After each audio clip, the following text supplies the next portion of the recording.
Zaka za lero tili mu nthawi imene wina aliyense akufuna kutchuka ndipo poyesera komanso kusaka femu imeneyi ndipo anthu ochuluka akutero ndithu.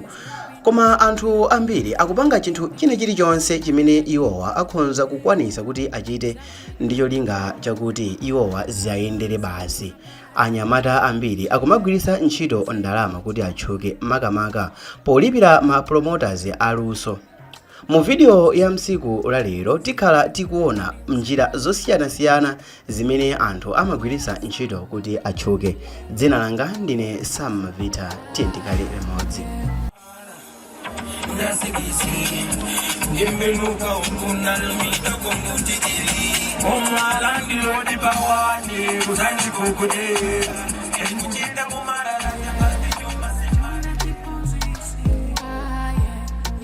Musiku la lero tikhala tikuona kuti ndi chifukwa chani anthu ochita leak zithunzi zawo za mali choncho zikumachuluka. Koma tiyambe nkhani motere. Zaka za lero tili mu nthawi imene aliyense akufuna kukhala munthu otchuka ndipo poyesayesa kusaka femu imeneyi anthu akuyesa kupanga chilichonse kuti basi bola atchuke. Anyamata ambiri akumagwiritsa ntchito ndalama kuti atchuke makamaka polipira ma promoters aluso monga ma social media house presenters, ma social media bloggers komanso ma organizer ama event.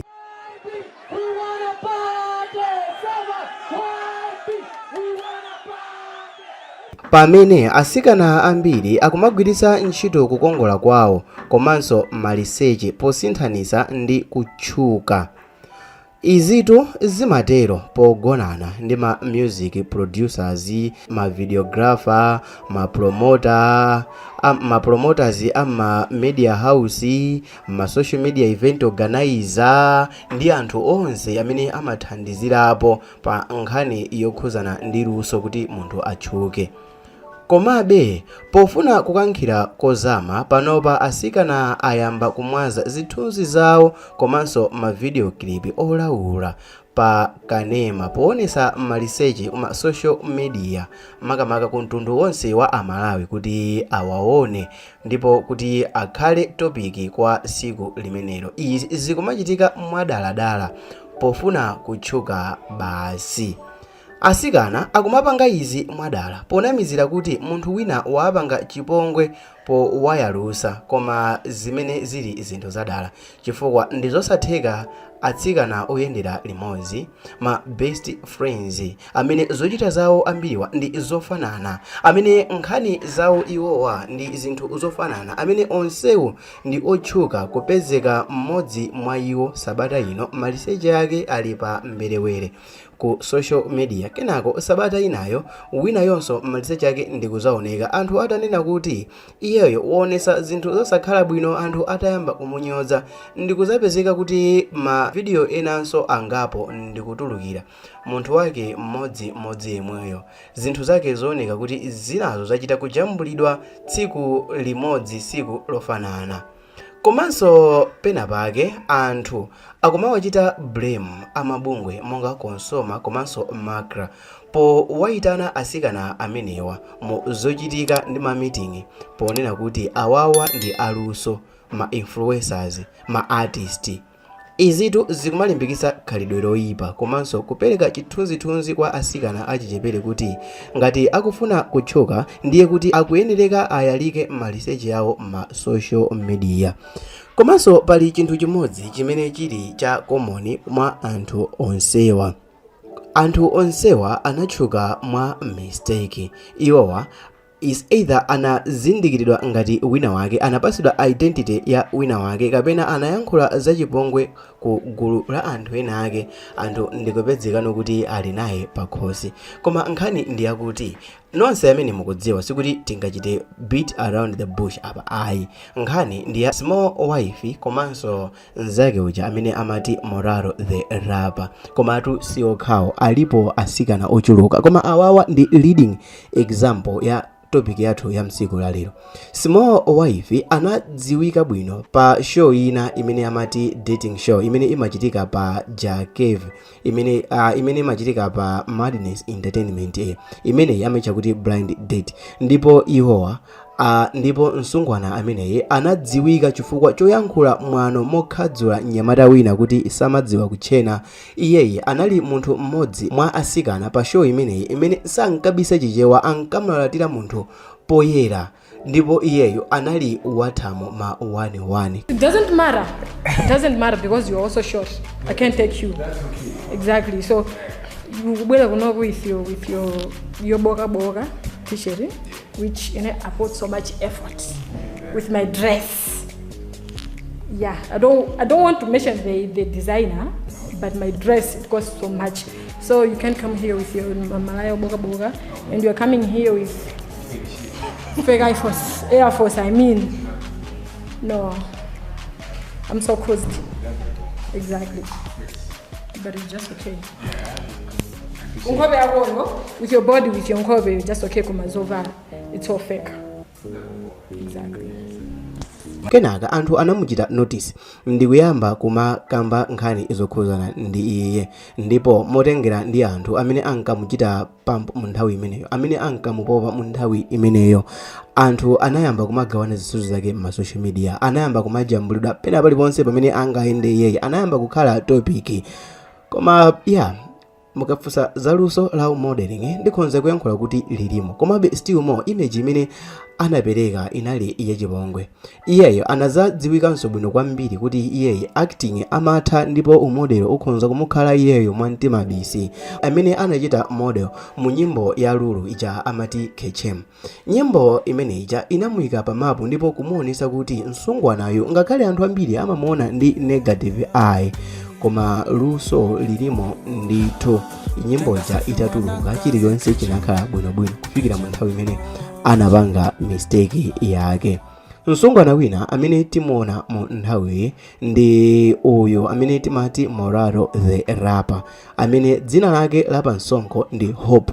Iyeyo anadziwika mwapaderadera muchifukwa chakuti anajambulisa chithunzi ndi mnyamata wina woyimba amene timati Bandera. Tonse amene tikumudziwa mnyamata uja wa ku Mangochi amene angakhala ku South Africa ndipo anabwera ku Malawi kuti azachite pursue career yake ya nkhani yokhuzana ndi kuyimba, koma zinapezekana kuti zatenga wrong turn pamene iyeyo anamangidwa chifukwa chakuti anapanga chibwedzi ndi mwana. Makolo ansikana atachita nkhani ku polisi, nkhani itadziwika, kunapezekana kuti imodzi mwa social media page yotchuka kuno ku Malawi tikukamba za Amikozi anachita post chithunzi cha Bandera, koma anachita post limodzi ndi chithunzi cha msungwana uyo amene timamuti Moraro the rapper. Ngakhale chithunzicho anachichita bro, koma still more anthu anakwanisa kumudzindikira, ndipo anthu anakasaka zithunzi zimene Bandera anayima ndi msungwana ndikuyamba kuzigawa kuti nyamatayo wamangidwa chifukwa cha msungwana ukula thupi amene ali pa chithunziyo. Inonso mukuzindikira bwino ifeyo asamavita tinakambapo nkhani imeneyi tikuyankhula kuti koma kamwana kameneka mukuti zaka 14, koma kenaka patangodusa siku limodzi titachita post video imene tinabwereso pano pambalamba ndakuwuzani kuti ayi tinachita information imene inangokhala available, koma munthu ameneyo si ameneyo, ndipo ife tinapanganso video ina yokuonesani mbiri yonse komanso moyo wonse wa Moraro the rapper. Msungwana wake amene uja ndi amene tikumukambirana panopa. Kenaka iyeyo anakaoneka pa Madness Entertainment, anakaoneka pa Jacave show kumene ankayankhula mwathamo kuti iyeyo anthu ambiri oyimba ambiri wadya, ndipo kuphatikizapo enanso ngakhale ma minister adya. Kuphatikizapo iyeyo anali kuzitamirira mwathamo kuti ngati chigololocho iyeyo akupanga akweneka kuti alipiridwe basi, ndipo mwanjira ina anali kuchita promote thupi lake kuti thupi lake likweneka kulipiridwa basi pa nthawi imene lagwira ntchito. Like kuti anali ndi matatu mu nthawi imeneyo okwana 6, koma tikhonza kusemekezerani pano kuti matatu ena aonjezereka chifukwa zithunzi zake zapoyamba tikamadziona ndi zithunzi zake zapano zikumasiyana, matatu ambiri anaonjezeredwa. Iyeyo anatchuka kwambiriso kukhala ndi tatu ija yapathako imene anayijambula pathako mu mtunda mwake mu nchiuno, imene anayilemba kuti mudye bwino daddy, imene anayilemba mawu kuti pokuyitanthauzira pachichewa mudye bwino daddy, that means kuti aliyense amene angamuweramise msungwanayo akwanise kuwerenga uthenga umene uli kumbuyo kwa msungwanayo. Well, zinachitika, I don't know what to say. Komano chachikulu chimene ndimafuna kuyankhula panopa ndi chakuti anthu onse awiri amene anachita zinthu zosayenerawa anatchuka atachitidwa promote pa Cave Show ndi Madness Entertainment. Sindili panopa kuchita tarnish image, koma ndili panopa kungoyankhulano kuti anthu awiri onsewa anapezano ma followers ochuluka, anadziwikano kwambiri after kuchitidwa sport pa Madness Entertainment. Kenakano all of a sudden ati this bandera guy analindika nkazi kazaka 14 chintani. So in a bandera nakumana ku studio, I didn't even know the nigga. He just told me, he's like, nkazi jambise kona rigere, and I'm like, of course, why not? Why not? I posed with him, yeah. And that was about it. Since my also didn't dani, another post on Facebook, I had to find out other post. Oh, I checked him out. I'm like, he's following is 77k. I'm like, oh, so he's kind of, you know. But I'm like, Zata. So now that he did that, because he used the same picture that he took with me. Of course, they blurred me out. Yeah. But like it was still obvious for a picture that has been on a page before. In page I'm following, like that much following. Can I go and to do puzira yamba? Hey, was like a 14 year old. Hey, like if you're educated, you know what my mind is. They cannot be posted, and if they're a victim, that even makes it worse. I mean, hey, me not gonna. So. Inenangori inumuzini nyoza inekuzikuyenda. So like my following went up. I had like 600. I've said without shame 600 people. Nimela kupempa in my DM. Follow my page and now I'm on 16k. I'm like 16k guys.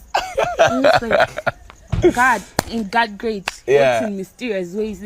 So which means Udi at first you had a problem, but now it became ndipo mu siku la lero ndikhonza kusimikizirani kuti asungwanawa atachitidwa leak maliseche awo sizokuti anabwera pa mbalambanda ndikupepesa mwe mtima bi winayo anangoyankhulano kuti ayi mwangoonayo ndikatundu basi posachodapo mpaziwa lika zimene zomwe wanga bekhala moyo wanga ndayankhulalo kuti ndikatundu basi kuphiphiritsa, koma panali ndithu mawu ake enieni a chinthucho. Komanso kuphatikizapo small wife ndi amene anayankhulano mawu akuti at least anagwirako mitima ya Malawi, anayankhulano kuti amene wachita zimene zozo is fine, komano moyo wake iyeyo upitirira sikuti uthera pamene popo. Anthu ambiri anamuyamikira. Koma funso limene ndingakufunseni ino ndile funso lakuti kodi kukhala social media influencer ndiye kuti uchite chinthu china chake cha negative? But my videos amene abanga leak, like literally everyone is seeing them and everyone has them. Yeah. What do you have to say? Like, what really happened? Okay, so I was having a boyfriend. Okay. So, I don't know, I really liked him. And then, okay, give me a minute. Like, yeah, sure. Okay, so, like we were talking back and forth. And then randomly he calls me on a video call. So I'm like, yeah, hey babe, we're talking. And then I said, ndukasamba. So we just talked for a few, and then he's like, I was like, ndikasambe, ndikuimbiabe. He's like, tione. So, tione as like, as in good me, I should show him. Okay. So, we were talking. I wanted to impress him. I don't necessarily date, so I really liked him. And I didn't expect like could he andbanga screen record, to be honest. And then I just went vulnerable, I guess. And this video that he has leaked, is it something that is coming from an argument, Kapena? I want to understand, how can just a whole boyfriend wake up one morning and then decides to leak your videos? Okay, no longer a boyfriend. First of all, after speaking Nigeria, so like we fell off. Commando is nice, was that dramatic. If anything, that was August. This video was Yes, August. this video call was in August, but 10 August 2025. And why did you decide to leak it now? Exactly my thought. Because, okay, there's nothing to man randomly and then text on Facebook. Could you know good gig? Could you know south? And he wants to put me on, you know. That's how I came back in contact with him. And then where my mommy and Kazama, and then he's like, don't forget I have your stuff. You know, he said that, and to me it was like, I don't care, because you know I've never sent him anything, so I never thought goody like there's anything of mine out there. This and I mean, There's many Wabanga leak video. Have you guys spoke about it? I woke up blocked. He blocked. He blocked me for some reason. I woke up blocked. And then man best friend anger like, girl, it's bad now on a video I will Yanbu group, and that was like 5 in the morning, guys. You're just waking up and then like, When you first saw the video, how did you feel? I cried. I felt defeated. I felt betrayed. Like a lot of emotions all at once. I lost it. I cried. Okay, so let me get this right. Umaga Samba, and then your boyfriend said, can I see? And you guys were doing a video call, which you did not call Woody Hills. I mean, you did not know Woody was recording it. And then after that, you guys, you had a fight. You did not expect Woody he was going to post this because in a video, isn't it? It was a video call, and I never thought he has anything of mine. You probably have a family. How does this family feel about Zone says? I'm pretty sure they're all disappointed in me. Did they call you? Yes, my brother texted me. Because recently, because that's my wife, he had also asked me, because I now have a video of me and my wife. It's okay, you can express, you can cry, it's fine. I don't know what to do. Like, it's not my fault. I thought I was showing the whole world. It was a one-on-one conversation that was never supposed to like get out there. And the fact that everybody's blaming me, saying they even think I did it on purpose. What can I gain that I already don't have from a nude of mine going out there? Like, okay, take a deep breath.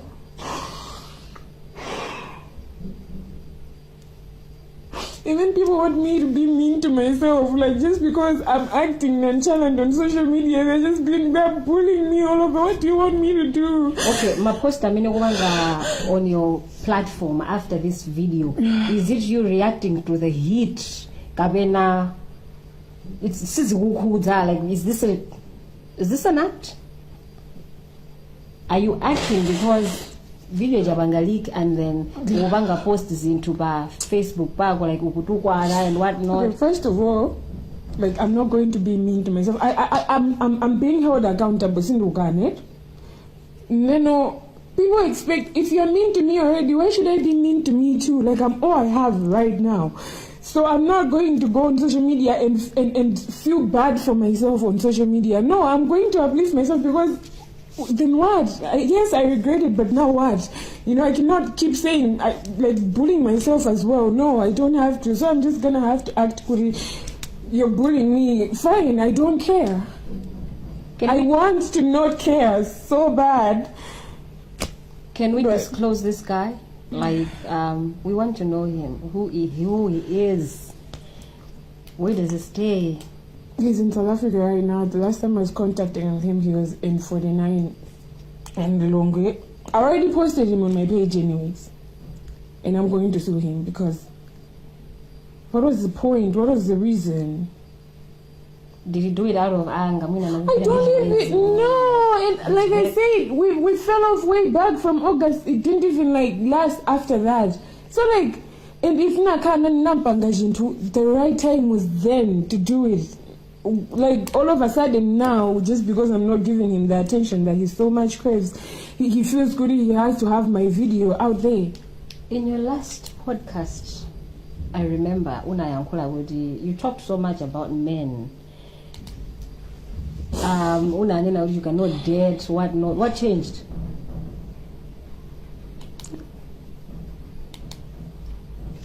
I don't know, but I regret it. Whatever it was that switched, I regret it because now look.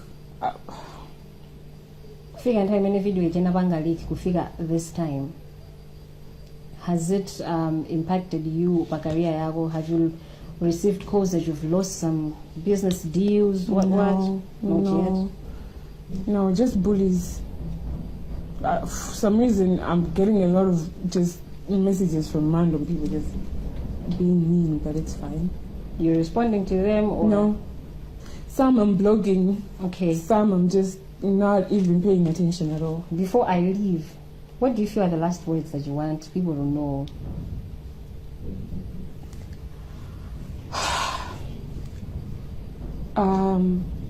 I feel bad. I'm a human being. Regardless of however you people see me on social media, I'm a person, I have feelings. And in fact, if you were to get in contact with people that actually know me, the me that they know and the me that you guys think, you know, are way different. So at the end of the day, you know, I do feel shame. I'm human, I have feelings, and right now I'm so full of shame.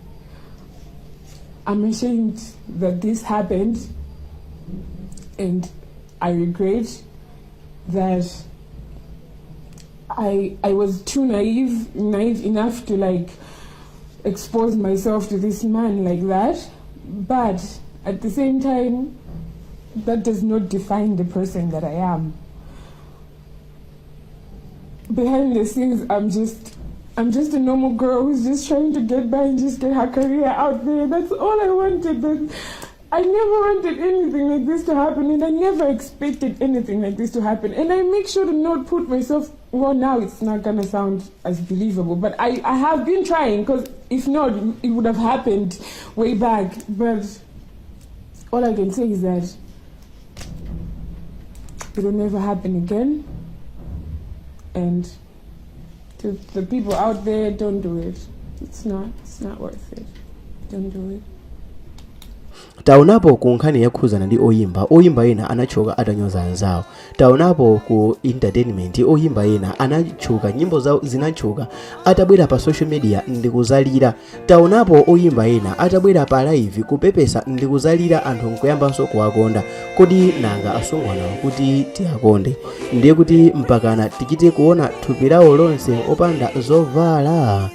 Enafe tili ndi ana, izi ndi zinthu zamanyazi. Ndayankhula kwambiri. Dzina langa ndine Samavita. Mutachita subscribe ndikonza kukhala kukondwera ngati video somayikonda. Koma lola ndidziwe mene mukuganizira into comment box. Is your boy Samavita.